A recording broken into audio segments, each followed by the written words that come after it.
వేద పండితులచే శుభకార్యాలు, పూజలు, హోమాలు, జాతకాలు, ఆఫీస్ పూజలు చేయించుట కొరకు పూజారీస్.com.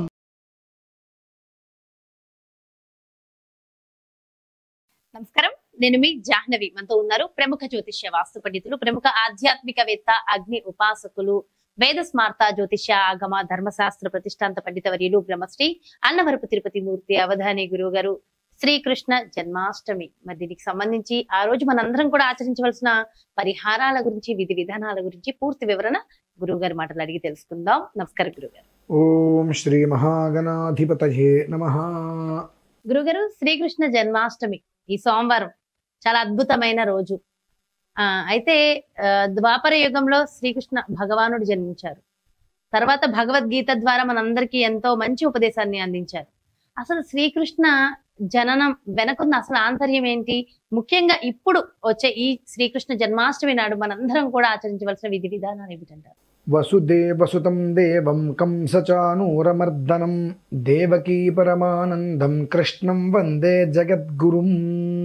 కృష్ణుడి యొక్క జననం వెనకాల రహస్యం అడిగారు కదండి. కొంతమంది దుష్టులు ఉంటారు, వెధవలు ఉంటారు, అజ్ఞానులు ఉంటారు, మూఢులు ఉంటారు.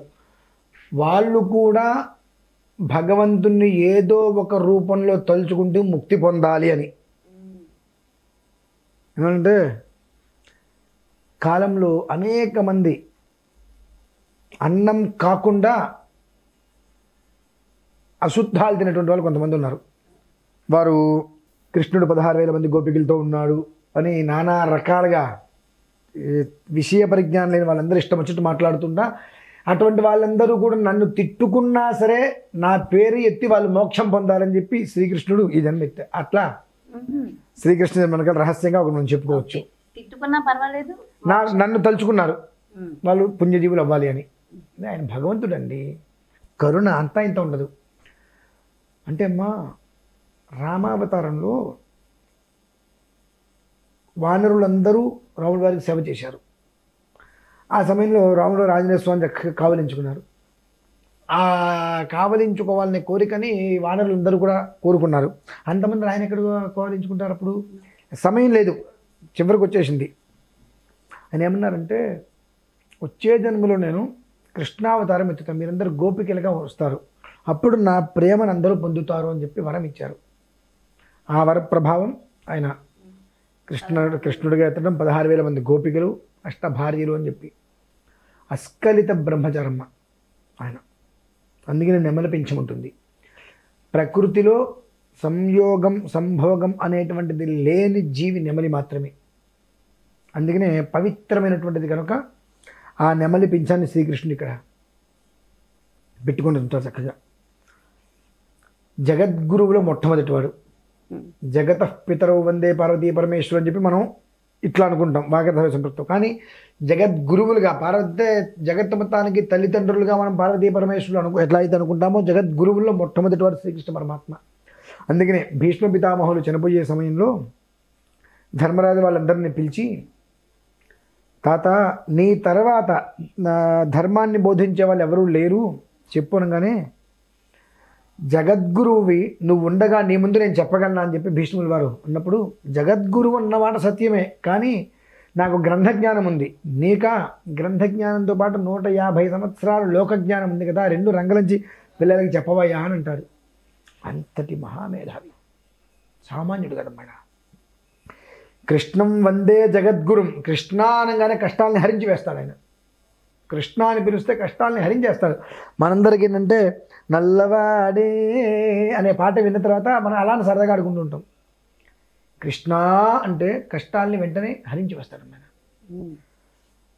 భక్తులు పిలిచిన వెంటనే శివుడి కన్నా ముందు ప్రత్యక్షమవుతాడు కృష్ణుడు.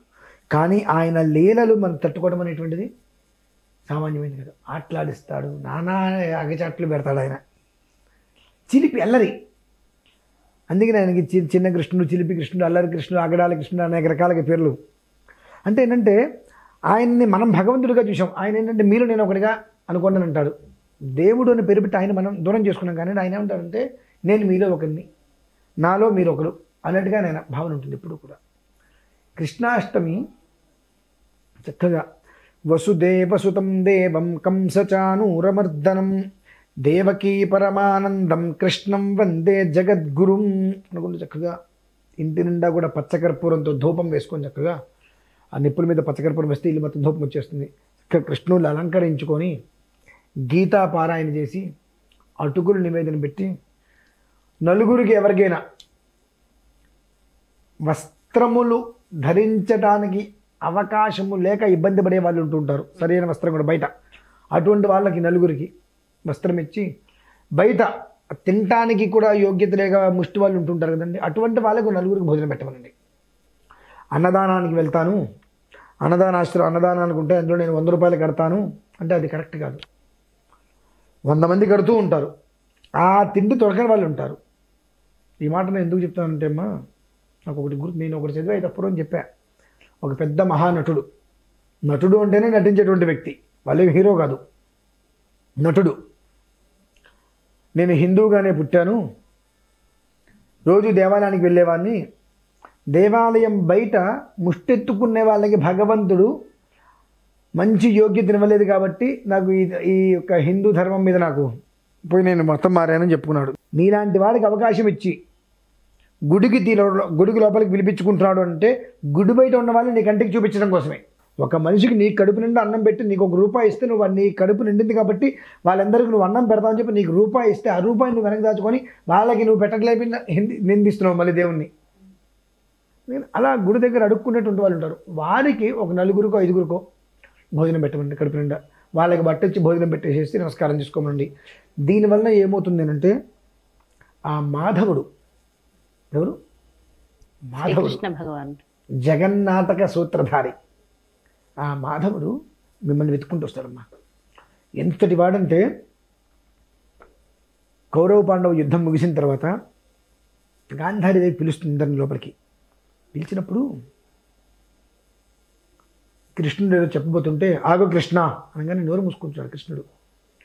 సర్వకార్య సాధకుడువైన నువ్వు తలుచుకుని ఉన్నట్లయితే ఈ యుద్ధాన్ని ఆపేవాడివే, కానీ అలా ఆపకుండా సర్వరాజవంశాలని నాశనం చేశావు, నీ ఒక్క జీవితం కూడా దిక్కులేని దిశలో తెల్లవారుతుంది అని శపిస్తుంది. ఎవరు? గాంధారీదేవి.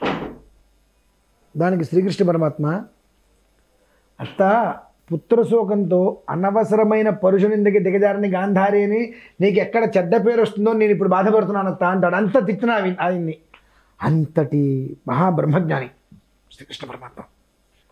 ఆయన ఫోటో అక్కడ పెట్టుకుని రోజు చూసుకుంటూ కూర్చుంటే జ్ఞానం వస్తుంది మనకు. కృష్ణుడు అంటే మనం ఏదో గోపికలతో ఆటలాడతాడనే తెలుసు మనకు. జ్ఞాన గురువు, జ్ఞాన సాధకుడు, జ్ఞానాన్ని ప్రసాదించేటువంటి గురువు కృష్ణుడు, శ్రీకృష్ణ పరమాత్మ. అది మనం తెలుసుకోలేము. ఎందువల్లనంటే ఎంత తిట్టిందో ఆవిడ, అంత మనమైతే అంటాం నువ్వు పోతావు, మీ నాన్న పోతారు, మీ తాత పోతారు, మనం అందరం తిడతాం. అప్పటికి కూడా నీకు అపవాదం వస్తుందని నేను బాధపడుతున్నాను తాని ఆయన అంటాడు. అంతటి మహామేధావి జ్ఞాని శ్రీకృష్ణ పరమాత్మ. ఆయన నానా ప్రయత్నాలు చేశాడు యుద్ధం ఆపాలని చెప్పి, కానీ ఎవరు వినలా. ఆయన మాట విన్నప్పుడు ఎవరేం చేస్తారు? మాయతో ఇలా అనొచ్చు కదా అంటారు. ధర్మాన్ని ధర్మంతోటే కాపాడుతాడు, అధర్మాన్ని అధర్మంతోటే జయిస్తాడు ఆయన. యుద్ధం అంతా అదే జరిగింది. ఆయన అదే అంటాడు, నువ్వు ధర్మంగా ఉన్నావా నీ వైపు నిలబడి నేను నిన్ను గెలిపిస్తా, అధర్మంగా ఉన్నావా ఆ అధర్మంతో నేను జయిస్తా. అది మాత్రం ఖచ్చితంగా నేను జయించడం గ్యారంటీ. నువ్వు ధర్మంగా ఉంటే నీ వైపు ఉంటా నేను, అధర్మంగా ఉన్నావా అధర్మంగానే నిన్ను ఓడిస్తా నేను. నాకు కావాల్సింది నువ్వు ఎలా అయితే ఉన్నావు అలా నీ దారికి వ్యవహారం చేస్తాడు. అంత మేధావం ఎవరూ లేరు ఇంకా.